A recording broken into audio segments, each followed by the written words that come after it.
Buenas tardes, bienvenidos a todos ustedes. Antes de nada me voy a presentar. Yo soy Piluca, miembro de la Asociación Memoria Histórica de Cartagena, y esta tarde me toca a mí presentarles a un nuevo investigador histórico y a su primer libro.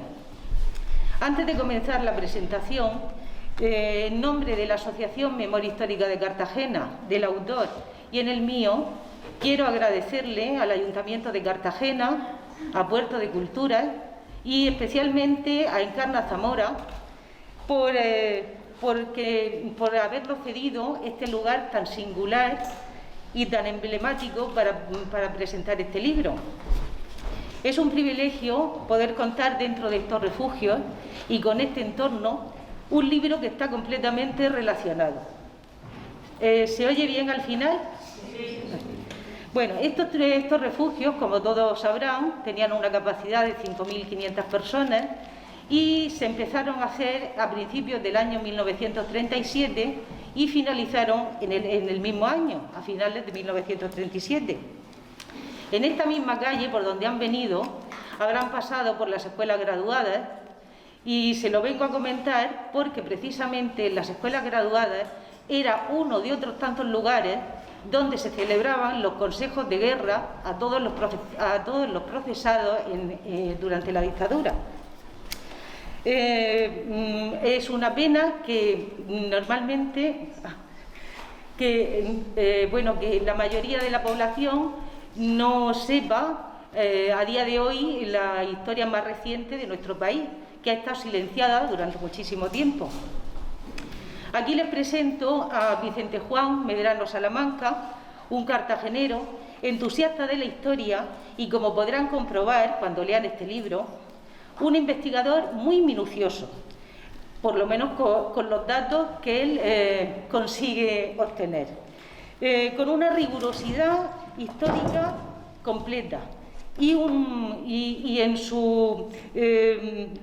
muy objetivo en su trabajo.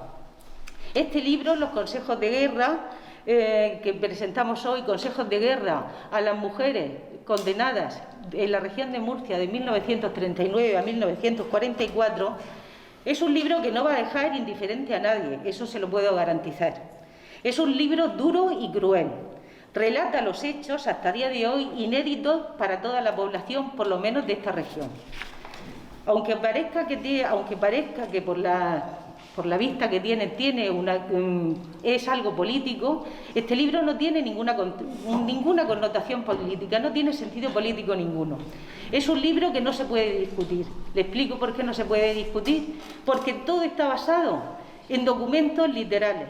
No van a leer una novela, ni van a leer algo inventado. Todo está basado en documentos que cualquier frase, cualquier párrafo se le puede presentar inmediatamente el documento que le presentamos. Este libro recopila a todas las mujeres procesadas en la región de Murcia, como le digo, desde el 39 al 44, que fueron condenadas a pena de muerte, ejecutadas, y otro grupo de mujeres que fueron sentenciadas, tal vez conmutada la pena de muerte y sentenciadas a penas de 30 años, y cada una tiene en su capítulo sus datos con nombres y apellidos. También se incluyen las mujeres fallecidas dentro de la prisión. En las condiciones que estaban en las prisiones en aquel tiempo, pues figúrense, hay un cómputo bastante grande de mujeres fallecidas. Aportando, además de la documentación que se recopila en el libro de los consejos de guerra, en el centro van a encontrar una serie de documentos, fotos, cartas, que todos esos documentos son originales de las familias, de algunas procesadas, que han tenido la deferencia de prestarle a Vicente esas cartas, esos documentos, para que él las publique. Documentos que siempre estaban en un cajón para las familias como un tesoro, pero han querido darle voz a esos tesoros tan silenciados, para que precisamente lo compartamos todos nosotros. Cuando vean la contraportada del libro, aquí aparece una de las procesadas, Pilar Zapata Cánovas, una historia verdaderamente impactante, ya no solo por la historia de ella, sino por la historia de toda su familia, porque fue una de las familias, una de tantas familias, que no solo hubo un procesado, sino que prácticamente podemos decir que quién no fue procesado en esa familia. Bueno, aquí abajo, como verán, vienen todos los avales que respaldan este libro. En primer lugar, por supuesto, la Asociación de Memoria Histórica de Cartagena. Cuando cayó el manuscrito en manos de la Asociación de Memoria Histórica de Cartagena, aún no era ni proyecto de libro. Vimos que era una serie de documentación inédita, impactante, que hasta el día de hoy no se sabía, porque aquí vienen cifras, por primera vez, de ejecutados, fallecidos y en total represaliados. Y por supuesto, fuimos los primeros en respaldar este libro. Inmediatamente nos pusimos en contacto con el otro sello que viene aquí, de la Federación de Asociaciones de Memoria Histórica de la región de Murcia. Evidentemente, cuando le comentamos lo que teníamos en nuestras manos, ya no hubo más que decir. Por supuesto que lo avalaron todas las asociaciones de toda la región, porque en este libro vienen personas de toda la región de Murcia, hasta incluso de los pueblos más pequeños. El broche de honor ya lo puso la Universidad de Murcia, que es el tercer sello que lleva aquí, precisamente el Departamento de Historia Contemporánea de la Universidad de Murcia. Y imagínense hasta qué límite, que el prólogo lo escribe el catedrático de Historia Contemporánea, Pedro María Egea Bruno. Para el autor es un honor, y para nosotros como asociaciones, por supuesto que también es un honor que este libro tenga ese prólogo. Con todo este grupo de avales que tiene este libro, no hay que olvidar, por supuesto, la base de datos de donde se ha sacado este libro. En Cartagena tenemos un privilegio, no sé por cuánto tiempo, de tener el arsenal naval, los archivos del arsenal naval, aquí mismo en nuestra ciudad. Hay un tesoro documental que nadie se imagina hasta qué punto deberíamos de conservarlo. Están dentro de los archivos del arsenal naval, están todos los sumarios. Hay muchísima más documentación, evidentemente, pero por la parte que nos toca están todos los sumarios de la dictadura. Hay una base increíble. Y, por supuesto, también el Archivo Regional de Murcia, de donde también se ha sacado documentación, que ahí es donde están todos los expedientes de prisiones de todas las cárceles de la región de Murcia. Como les digo, este libro no les va a dejar indiferente a nadie. Puede ser que a algunos les guste, que a otros no, pero me refería que no se puede discutir, porque incluso al que no le guste, pues aquí está la documentación, no hay discusión posible. Bueno, pues deseamos que esta presentación les parezca interesante y amena, y tengan la oportunidad de conocer una parte de la historia, de nuestra historia más reciente, de la historia de sus padres, de sus abuelos y ya de sus bisabuelos, que hasta el día de hoy ha estado completamente silenciada. Y ya quiero pasarle la palabra a Vicente, que creo que va a dar unos agradecimientos.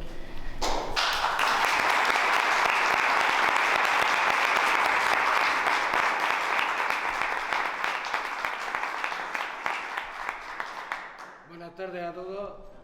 En primer lugar, agradecer la presencia del concejal de Cultura del Ayuntamiento de Cartagena, David Martínez, como ha dicho mi compañera, a la Asociación de la Memoria Histórica de Cartagena, a la Federación de Asociaciones de la Memoria Histórica de la región de Murcia, y a todas las personas que de alguna manera me han ayudado en estos 4 años que ha durado la investigación plasmada en este libro que hoy se presenta.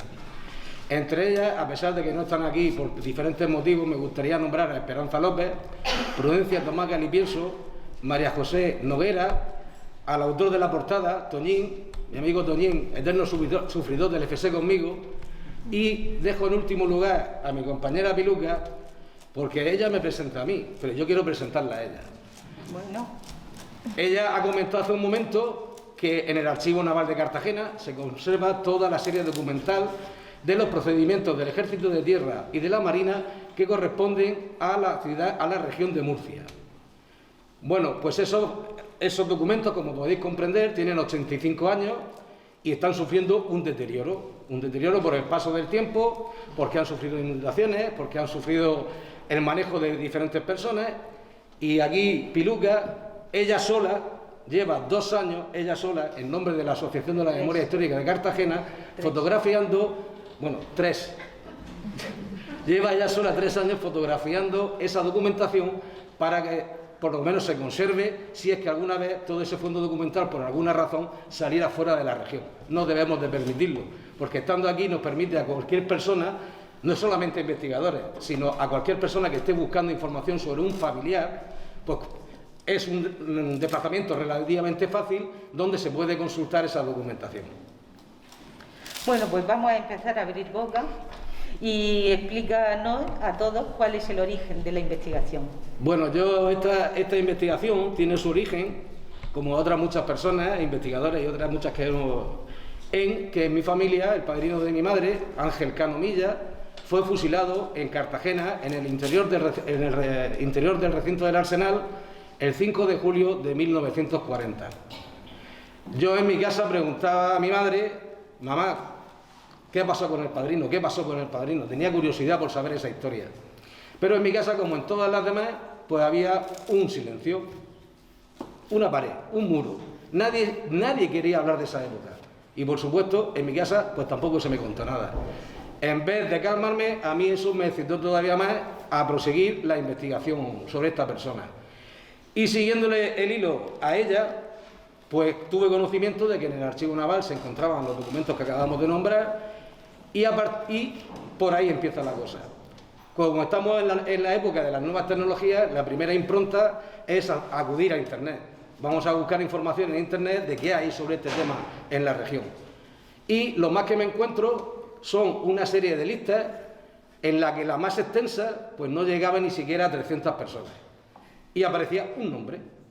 Y en algunos casos una fecha que era la fecha de fusilamiento.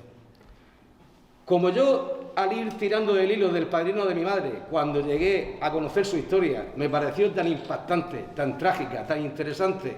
Yo, que soy un eterno empedernido lector de historia, no tenía ni idea de lo que estaba leyendo.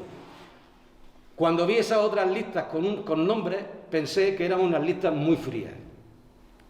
Igual que el padrino de mi madre tenía una historia detrás, pues todas aquellas personas debían de tener su historia.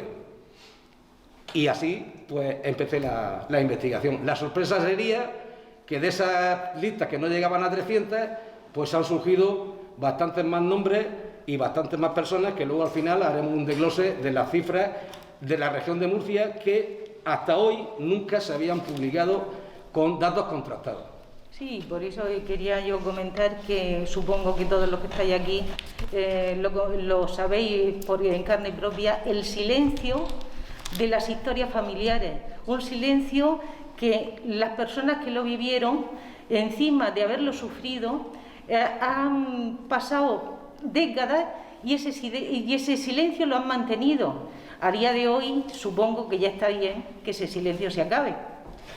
Bueno, ahora, ¿qué tal si le explicas de dónde sacan la documentación y cómo es un sumario? Porque bueno, eso pues es bastante tenéis que complicado. pensar que toda esta justicia, mal llamada justicia, deberíamos de llamarla justicia al revés, porque los sublevados, los que dieron el golpe de Estado el 18 de julio del 36, fueron los que juzgaron por traición y rebelión a los que precisamente habían defendido al gobierno legal de la República.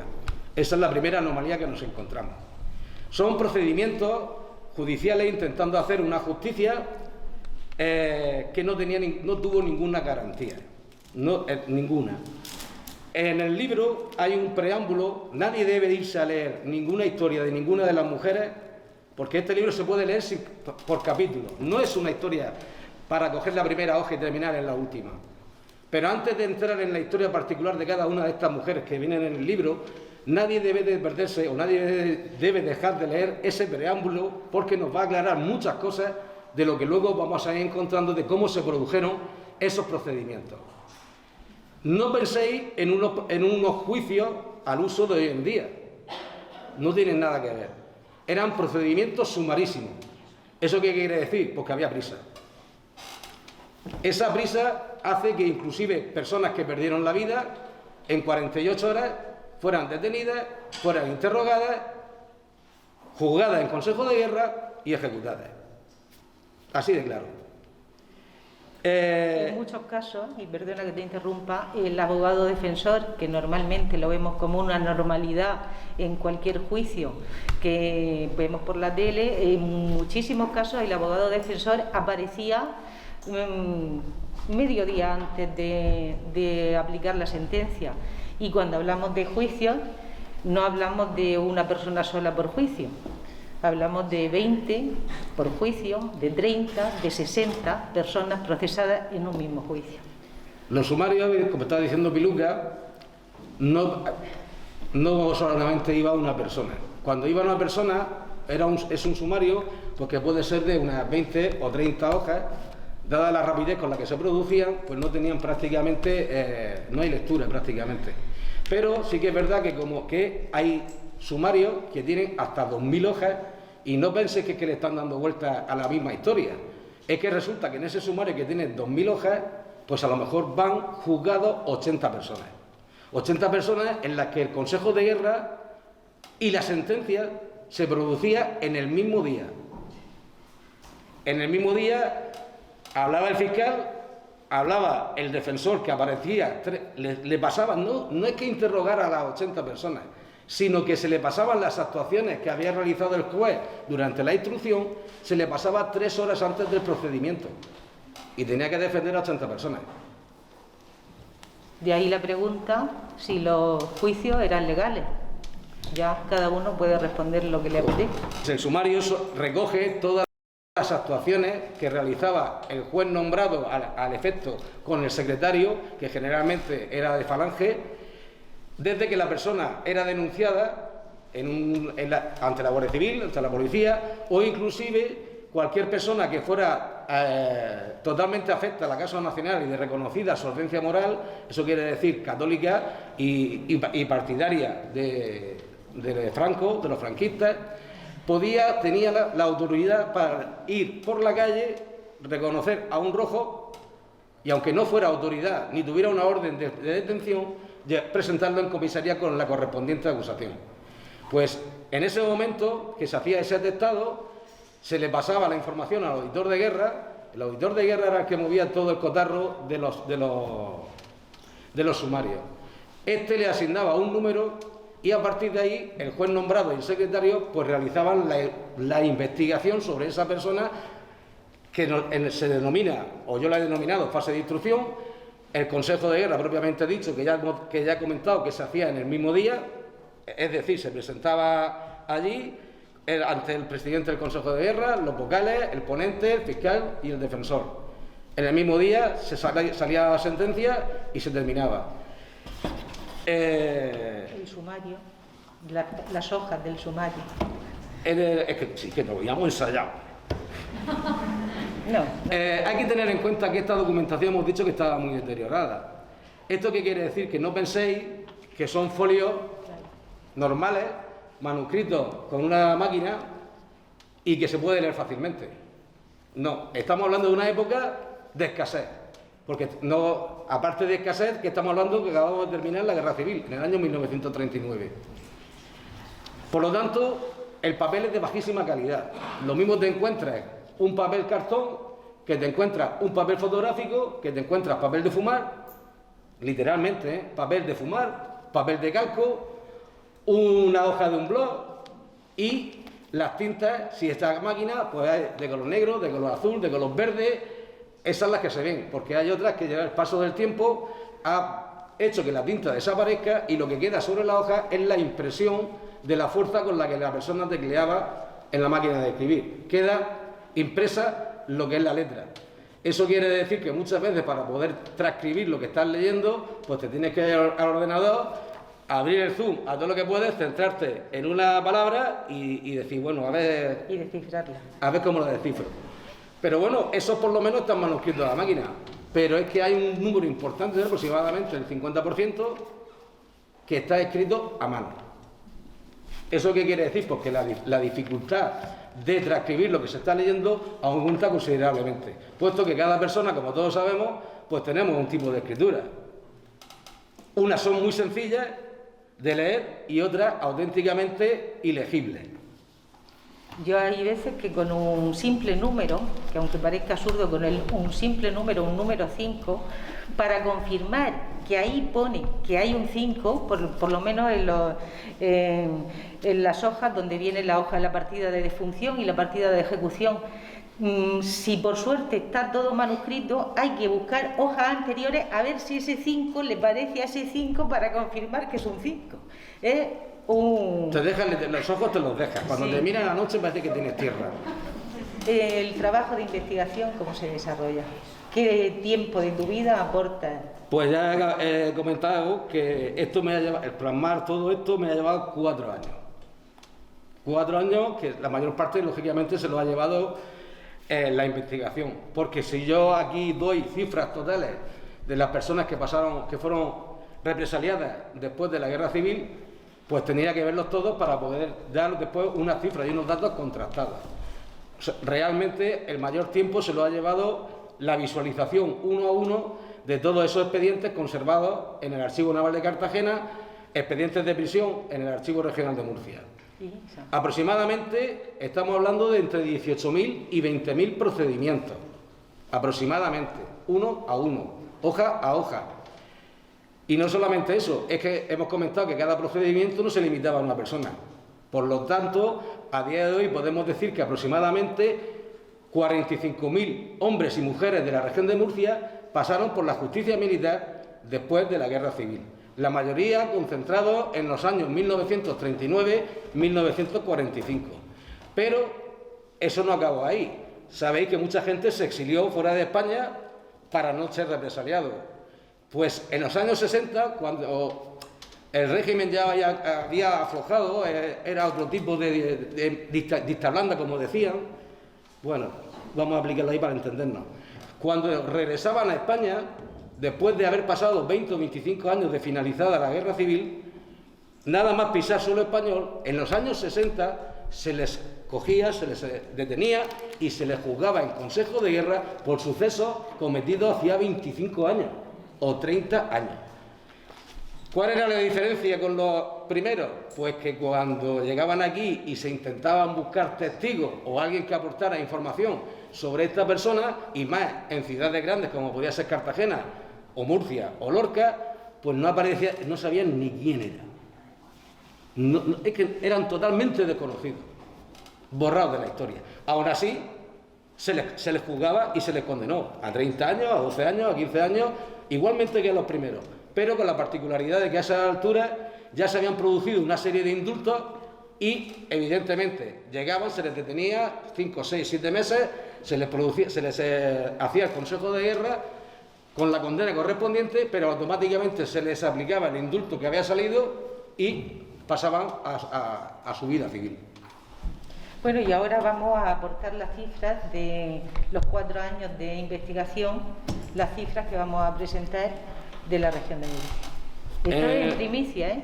En la región de Murcia, de estas 45.000 aproximadamente, porque es totalmente imposible, hay sumarios que se han perdido, no aparecen, hay sumarios que están tan deteriorados que no se sabe a quién pertenecen, otros que a lo mejor solamente hay una hoja, pero bueno, aproximadamente, por no inflar las cifras, hablamos de 45.000 personas.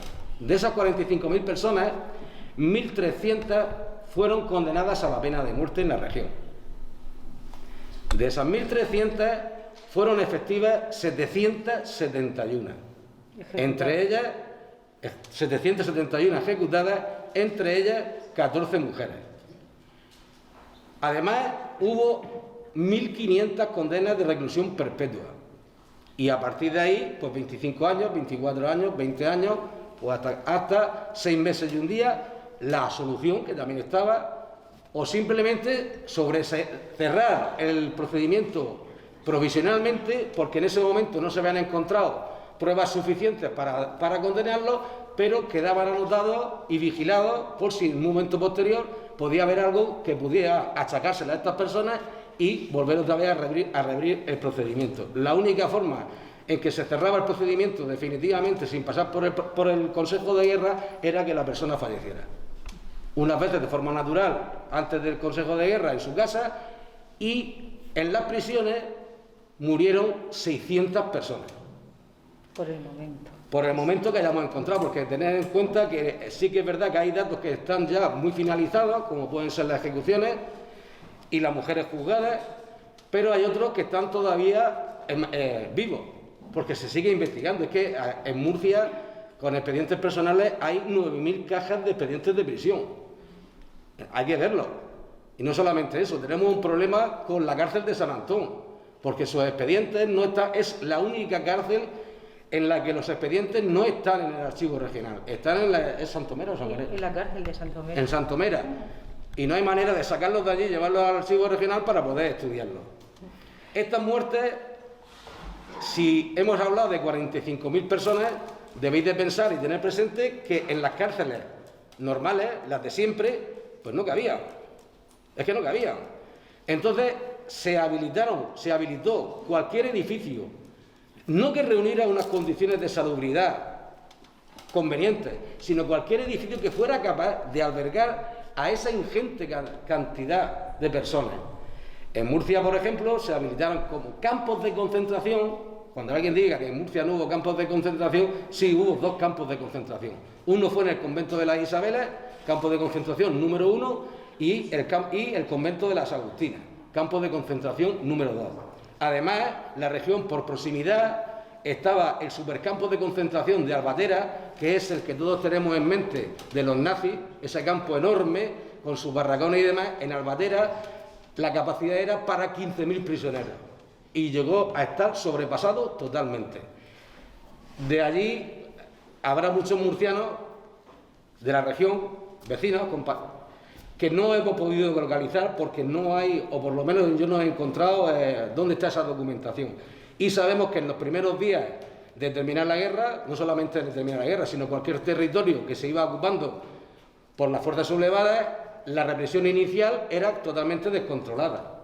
Es decir, las personas más significativas políticamente del pueblo o la ciudad conquistada, muchas veces ni se esperaba a que hubiera un consejo de guerra, se producían sacas.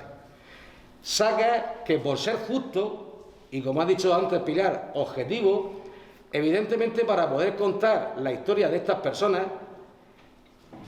hay que contar también qué pasó en la retaguardia republicana entre el 18 de julio del 36 y diciembre del 36. Ese periodo, que se ha denominado el terror rojo, produjo en la región una serie de paseos, eufemismo de asesinatos, de personas de ideología derechista por parte de supuestos defensores de la legalidad republicana. Tenéis que tener en cuenta que en esos 6 meses el gobierno de la República no tenía poder se derrumbó. En el golpe de Estado, el poder político y ejecutivo de la República se derrumbó. Ese poder lo recogió directamente el pueblo, las clases humildes, que fueron las que salieron a defender a ese gobierno, pidiendo armas, pero cada uno lo hizo como mejor supo, como mejor entendió, y por supuesto que hubo excesos, y no hay que ignorarlo, y hay que llamarlo por su nombre. Si a una persona, por muy derechista que fuera, por mucha ideología de derecha que fuera, a las 12 de la noche se presentaron 6 milicianos en su casa, véngase usted que tiene que venir al ayuntamiento, que tiene que declarar sobre lo que sea, y en el camino se lo sacaron del pueblo, y en una coneta le pegaron 6 tiros y lo dejaron ahí arrumbado, pues señores, hay que asumirlo. Una cosa no quita la otra. Pero sí que es verdad que todas las personas que habíamos hablado ejecutadas no lo fueron en periodo de guerra, porque del 36 del julio del 36, diciembre del 36, era la guerra. Y en la guerra todo el mundo salen los instintos más bajos de todo. Pero no hay que olvidar que todas estas cifras, las que estamos comentando, se produjeron después del 1 de abril, fecha de la terminación de la guerra civil. Periodo de paz. ¿Era necesario esa represión tan brutal?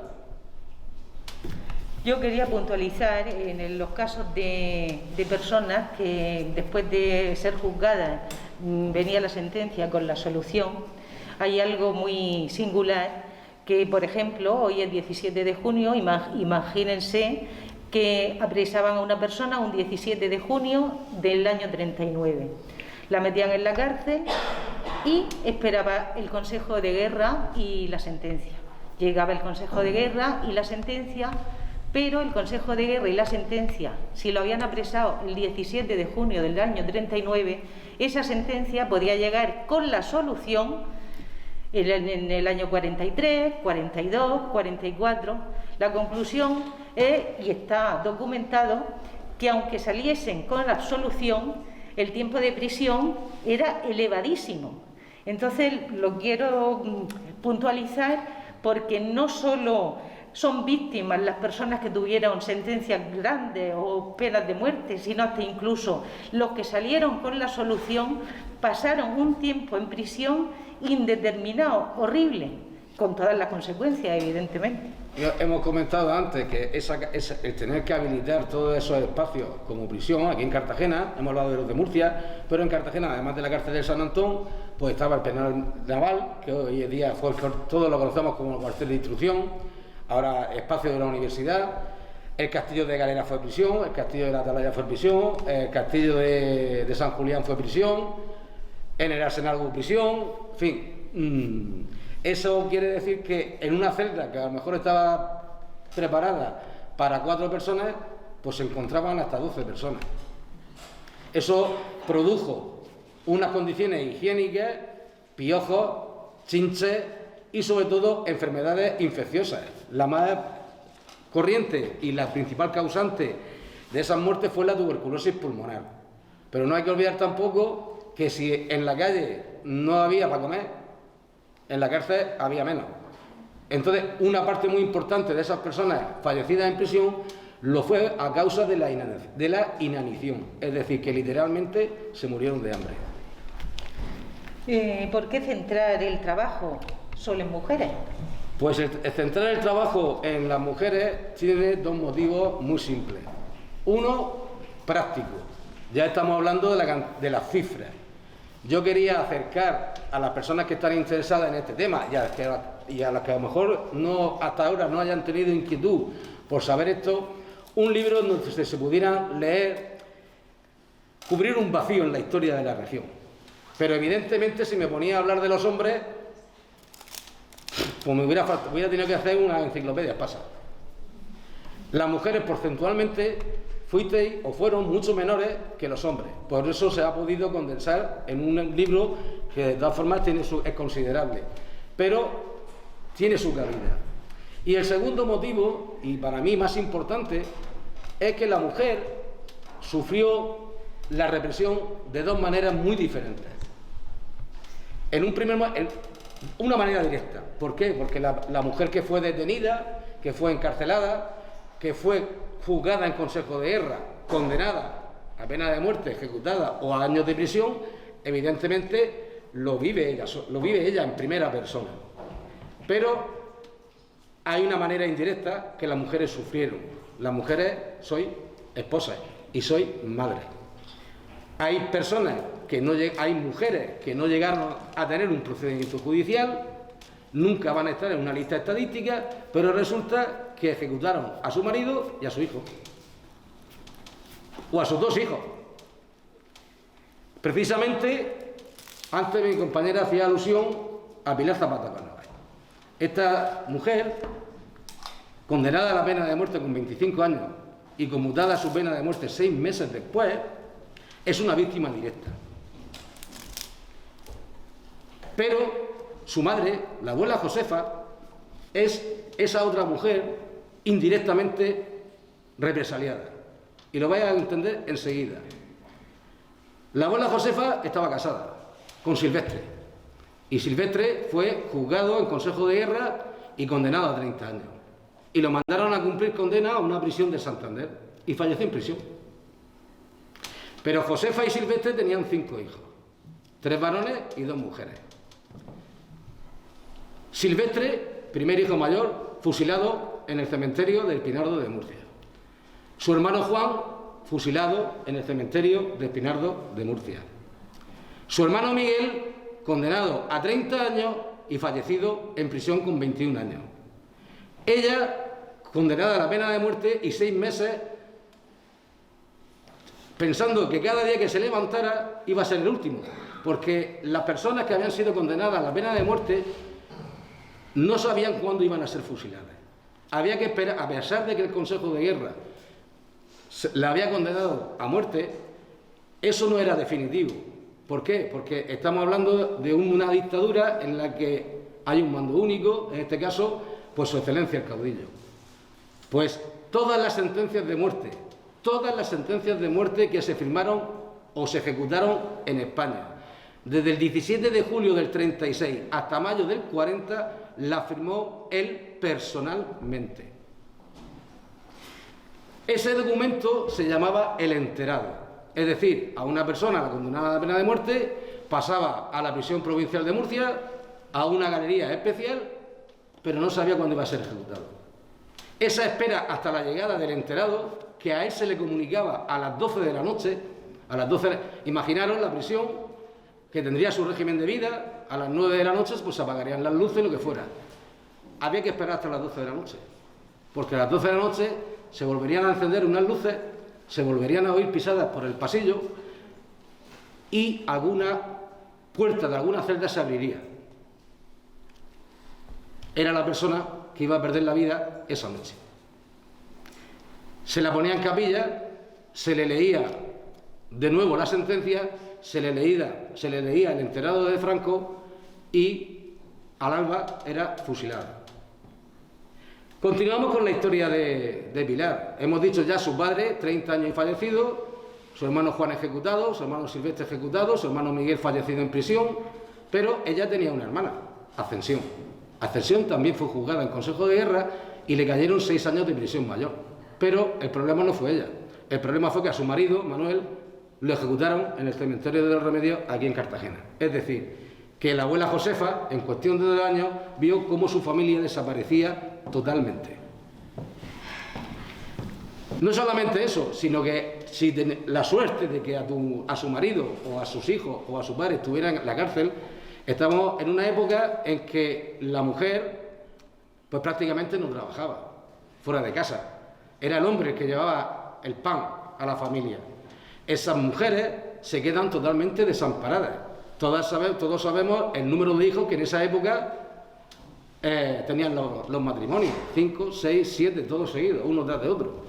Pues se encontraban con que no trabajaban y tenían que atender su casa y sacarla adelante a los hijos, pero no solamente eso, a su marido o a su hijo en la cárcel ayudándole en lo que pudiera, porque sabían que no comían.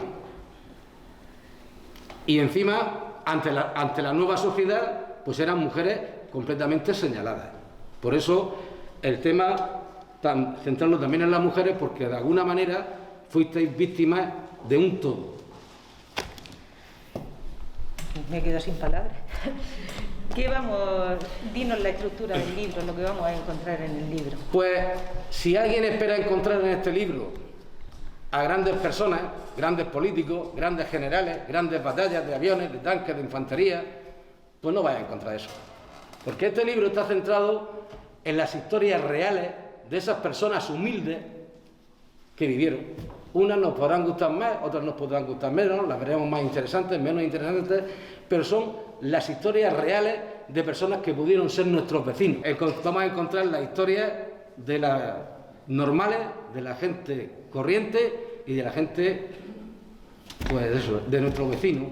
Y veréis que muchas veces inclusive las historias ni siquiera están relacionadas con la propia guerra civil. ¿Por qué digo esto? Porque esa justicia militar que se implantó aquí en la región, lógicamente, después de finalizar la guerra, pero que cuando llegó aquí a la región el 1 de abril del 39 ya venía perfectamente engrasada de 3 años de haber estado funcionando en el resto de territorio bajo control de los sublevados. ¿Qué delitos se le imputaron a estas mujeres represaliadas? Hay que tener en cuenta que la mujer, desgraciadamente, hasta la llegada de la República, casi todos los gobiernos o todos los regímenes eran un cero a la izquierda. Un cero. Vuestra misión en esta vida era hacer de comer, limpiar y reproducir. Punto. Cuando llega la República, promulga una serie de decretos, una serie de leyes, dirigidas una parte a la educación de todas las personas, no solamente de los niños. Tenemos que tener en cuenta que España en esa época es un país que es tremendamente, mayoritariamente rural.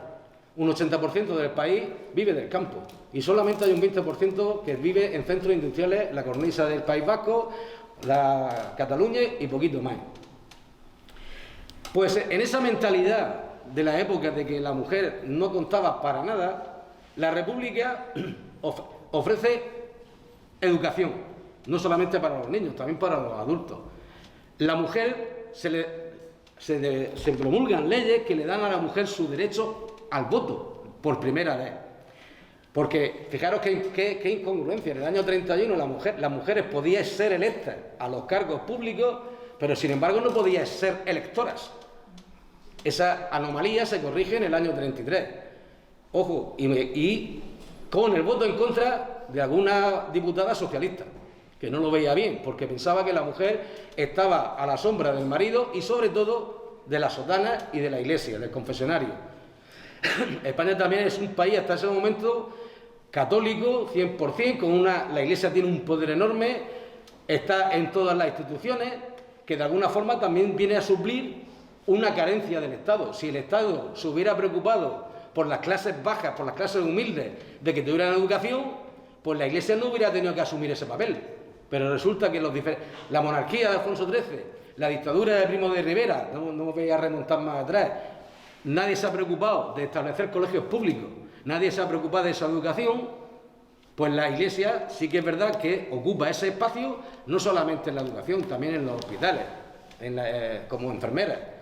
Pues en su mente, tanto del nuevo Estado Nacional Catolicismo franquista, como en la mente de la iglesia, esa mujer que será analfabeta, no entenderá de cultura política, no sabrá muchas cosas de política, pero sí está percibiendo que lo que la República le propone es algo que va a cambiar su futuro, está cambiando sus expectativas de futuro, va a dejar de ser una don nadie, va a tener capacidad de sentirse persona, de desarrollarse como persona, independientemente del hombre y de la iglesia. En esos primeros momentos, la mujer, cuando el golpe de Estado, se echa a la calle, igual que el hombre. Y de ahí esas fotografías icónicas de la mujer vestida con mono, correaje y fusil, la miliciana. Pero la miliciana es una imagen, digo, icónica, porque en enero del 37 prácticamente desaparecen las unidades del ejército regular de la República. Porque los primeros combates que se producen al inicio de la guerra, la República no tiene ejército, son las milicias que son el pueblo, las personas que le han repartido armas, que no tienen ni idea ni cómo funcionan y se van al frente a parar a las unidades que vienen por el sur o en el frente de combate que le toque. Pues esa era una de las cosas que le achacaban a las mujeres, el haber sido milicianas y haber montado guardias en los pueblos hasta altas horas de la noche, a veces sin el permiso de su marido. Como en su mentalidad de mujer tradicional no entraba que la mujer tuviera iniciativa y que pudiera participar en actos violentos de esos paseos que hemos comentado al principio que se produjeron en la retaguardia del territorio controlado por la República, se las acusó de incitadoras y de inductoras. ¿De quién? de los hombres, apelando a su falta de masculinidad. Es decir, no tenéis huevos de hacer lo que hay que hacer, y por ahí vinieron otra serie de acusaciones. Otras fueron haber participado en supuestos incendios de iglesias. Las iglesias se quemaron, pero se quemaron tumultuariamente. Entonces, a lo mejor una persona se la vio, una mujer se la vio, dice alguien, que de rumor público. No olvidéis que los mayores testigos del fiscal en estos consejos sumariales fue el rumor público. Se sabe en el pueblo, se dice en el pueblo, que esta mujer, el día del incendio de la parroquia, se puso el manto de la Virgen sobre los hombros, o cualquier otra cosa que se le pudiera ocurrir en ese momento a la persona que acusaba. Y cuando no existían, porque esos eran los delitos mayores, y cuando no existía la posibilidad de acusarles de ese delito, se entraba en su moralidad. Es decir, de pésimos antecedentes políticos y morales, como no había políticos, pues dejamos las morales. De moral relajada, hay un perfecto documento en la contraportada del libro de Falange Española, acusando a una mujer que su moralidad era tan baja que dio ocasión a ser violada. Y hay un documento. Lo voy a dejar ahí. Por eso me refiero que el libro es indiscutible, no tiene discusión. Hay un documento que lo avala. De hecho, va... Y cuando no era posible todo esto, pues simplemente pues se la oyó hablar mal, se la oyó defender la causa marxista, la causa roja, insultaba al glorioso Ejército Nacional, insultaba a sus generales y, por supuesto, a nuestro invicto caudillo. Y con esas tres frases era suficiente para que le cayeran varios años de prisión, sin que nadie lo corra. Se la oía hablar. Por eso digo que las condenas, las sentencias, a veces son tan generales y tan insustanciales que dan que pensar. De todas formas, es que os estoy contando el libro. Esta mujer me ha embacado, me ha metido en el ajo y me estaba haciendo contar el libro. Quería decir que es algo muy común, que los testigos, ninguno había visto nada. Parece absurdo, pero hay como un 99% en cada sumario donde la declaración de los testigos al 99% es de rumor público. Por el vecino, como decía Vicente, por el vecino, porque alguien le dijo que esta persona estaba allí, pero no hay ni un testigo que haya visto a esa persona, a ese procesado, cometer ese delito. Es algo que la verdad que choca un poco. Quería comentar una cosa que se me había pasado en el libro. Ya os digo que también se relatan los sucesos ocurridos al principio de la guerra, sin omitir ningún detalle, o sea, en toda su crueldad, como ocurrieron o como están contados. Pero sí que es verdad que yo en el libro no he querido dar nombres ni de jueces, ni de presidentes del Consejo de Guerra, ni de secretarios, ni de testigos, fueran a favor o fuera como acusadores de las personas. Porque el libro no se trata de eso, el libro se trata de acercar a la gente, que vuelvo a decir, que esté interesada en esto, una época que todos hemos oído hablar de ella, pero que no la teníamos clara, o por lo menos no estaba clara. Y por resaltar el nombre de estas mujeres. ¿Por qué?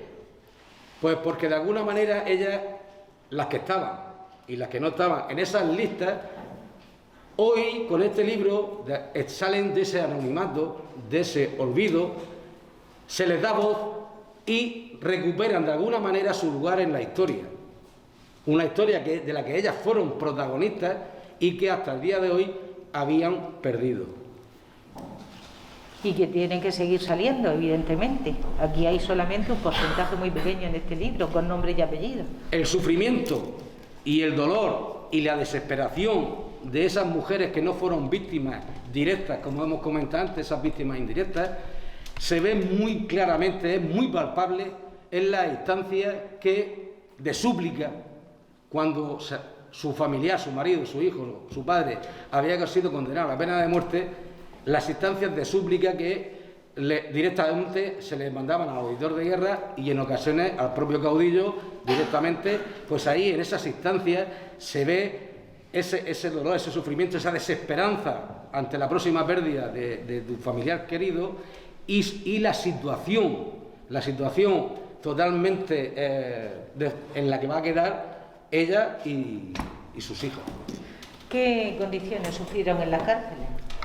Pues ya lo hemos comentado antes, en ese sentido, ante la magnitud de la gente represaliada, de las personas represaliadas, pues ya es que la hemos comentado. No. Hacinamiento, piojos, chinches, tuberculosis pulmonar, carencia de alimentos, las cárceles no tenían enfermería, se hacían cargo de esa enfermería los propios reclusos que tenían alguna idea, o si había algún médico que estaba interno, era el que se hacía cargo de la enfermería. ¿Y las mujeres con niños y embarazadas? Las mujeres también tenían, por ley, las mujeres embarazadas también estaban en la cárcel, evidentemente las que estaban acusadas, estaban siendo investigadas y iban a ser procesadas. Pues unas dieron a luz en la propia cárcel y otras veces pues se las mandaba al hospital, al hospital o al centro sanitario. En este caso aquí teníamos el Hospital de Caridad, que es laico, a que dieran a luz, y una vez que se daba luz volvían ella y su niño al régimen carcelario, puesto que la legislación de esa época permitía que los niños estuvieran con sus madres hasta la edad de 3 años, que se consideraba el periodo de amamantar a la criatura. Lo cual quiere decir que en las cárceles también había niños, sin tener culpa ninguno, pero también había niños menores de 3 años. ¿Cómo fue posible que algunas condenadas a muerte con penas conmutadas en las ciudades de Lorca, Cartagena y Murcia? No. Hay una cosa curiosa, que es lo que está diciendo Piluca, que llama mucho la atención, que en las 3 grandes ciudades de la región, Murcia, Cartagena y Lorca, aunque sí que hubo mujeres que fueron condenadas a la pena de muerte, pues afortunadamente no se llegó a cumplir ninguna de esas condenas. Poder darle un argumento o argumentar esto, pues es imposible. A veces pienso que depende cómo se levantara su excelencia, si con el pie izquierdo o con el pie derecho. Pero sí que es verdad que hubo una mayoría de mujeres que fueron condenadas a muerte en los pueblos. Hay muchas más gentes condenadas, muchas más mujeres condenadas en los pueblos que en las grandes ciudades. Quizás fuera o sea, por lo que también hemos comentado antes, por esa razón de vecindad, esa razón de conocerse. Y esta justicia militar de alguna manera permitió la venganza o la disputa a través de los tribunales de rencillas personales de vecinos de mucho tiempo. En el libro lo vais a ir viendo casos de este tipo que ya, como he comentado, es que no tienen nada que ver con la guerra civil. Pero como en ese momento lo que imperaba primeramente fue el bando de guerra promulgado en julio del 36, y que no olvidemos que se derogó en noviembre del 48, más la justicia militar, que entendía de todo. Prácticamente la justicia ordinaria, la justicia civil, solo se ocupaba de los robos y no de todo, o de algún problema menor. Todo era juzgado, de todo entendía la justicia militar. Bueno, quiero hacer una puntualidad, que muchas veces empleamos un vocabulario bastante equivocado. Por ejemplo, siempre se refería al bando nacional cuando nos referíamos al bando fascista. Hay que hablar con una cierta educación. No es el bando nacional, es el bando sublevado. Esos son conceptos que se tienen que quedar muy claros. El bando sublevado que se levantó y dio un golpe de Estado ante un gobierno legítimamente constituido. Entonces hay que empezar a hablar con propiedad con este vocabulario, que por las circunstancias sociales y las presiones políticas le han querido dar la vuelta completamente. Creo que llevamos una hora y 5 minutos hablando, y queríamos también hacerles participar, si ustedes quieren, de preguntar algo que les interese. Y bueno, vamos a dejar 5 o 10 minutos para que ustedes pregunten, y si no, les seguimos contando cosas. O vendemos el libro y nos vamos a tomar cerveza. Sí, también eso después. Eso después. ¿Alguien tiene alguna pregunta, alguna curiosidad?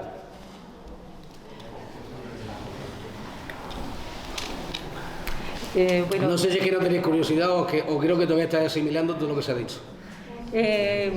También puntualizar que, como ha dicho Vicente, en los pueblos, en Cartagena, en Murcia y en Lorca, la represión fue brutal, porque fue brutal, y ya no solo la represión política y militar, sino hasta incluso la represión social, porque yo lo sé por mis abuelos, la represión esa social del vecino que no te miraba, el vecino que te denunciaba, tenías que ir con mucho cuidado con lo que decías, por supuesto en los trabajos ya estaba señalado, era tremendo, pero ahí me vengo a referir que en los pueblos fue muchísimo peor. En los pueblos la precariedad de esas familias y la presión que ejercieron sobre ellas fue muchísimo más grande que en las ciudades. En las ciudades a lo mejor vivía en la calle San Diego y bueno, te ibas a Los Dolores a vivir y a lo mejor, aunque alguien te conociera, pero ya tenía una distancia. En un pueblo no se podía hacer eso, era imposible. ¿Cuenta tú algo? Más todavía, que tenéis que comprar el libro. Es una pena, desde luego, que en el año 21 todavía tengamos que publicar estos libros. No una pena, es una verdadera vergüenza. Y tenemos todos la culpa, la sociedad en general.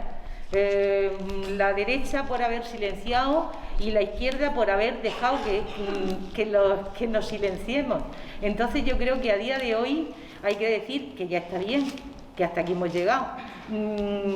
Cualquiera puede contar su historia y sentirse muy orgulloso de sus abuelos, de sus padres, porque no es una vergüenza, cosa que no han mentalizado. Hasta hace muy poco, de que esa historia no la cuentes, baja la voz, no hables de política, eso no interesa. Hasta aquí hemos llegado, por supuesto. Sí. Nada, simplemente quería, Vicente, darte las gracias porque es muy necesario. El silencio hemos visto que no ha sido bueno, al revés. Yo creo que el silencio, que en todas las familias, los que tenemos antepasados y conocemos esta historia, no nos ha hecho bien, al revés, yo creo que no nos ha permitido avanzar. Creo que esa historia que nos ha contado hay que contarla, por eso te agradezco, Vicente, que la hayas contado de esta manera. Aunque has dicho que para empezar este libro ha sido más fácil coger las mujeres, pero también te invito, ya que a los dos, ya que tenéis ese material, os animo y os apoyo para que sigáis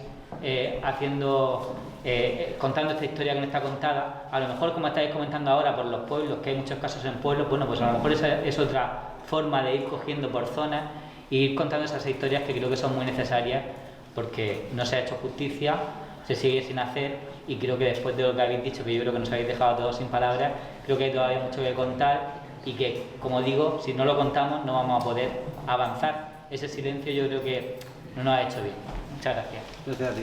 Bueno, pues ya voy a dar por terminado el acto. Sí. Sí. Es que no la vemos. Perdón, no te veíamos.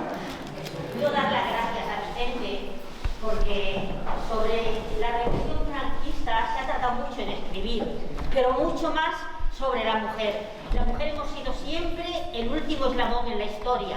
Entonces, el que se haga este trabajo va a permitir que en los próximos trabajos la historiografía se haga con una perspectiva de género, también en estas cuestiones, que también es necesaria.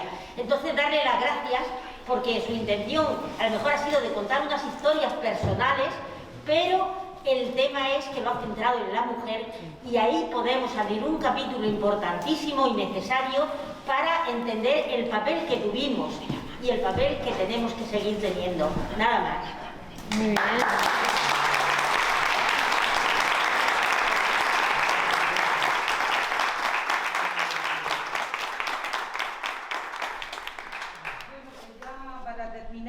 Les agradezco que hayan compartido esta tarde con nosotros, espero que les haya sido una tarde interesante y amena, y quiero despedirme con una frase muy breve que se la escuché decir al profesor Pedro María Gea Bruno: hombres y mujeres que nos gritan desde el silencio. Hasta aquí hemos llegado, ya no lo podemos permitir. Verdad, justicia y reparación. Muchas gracias, buenas tardes, salud y república.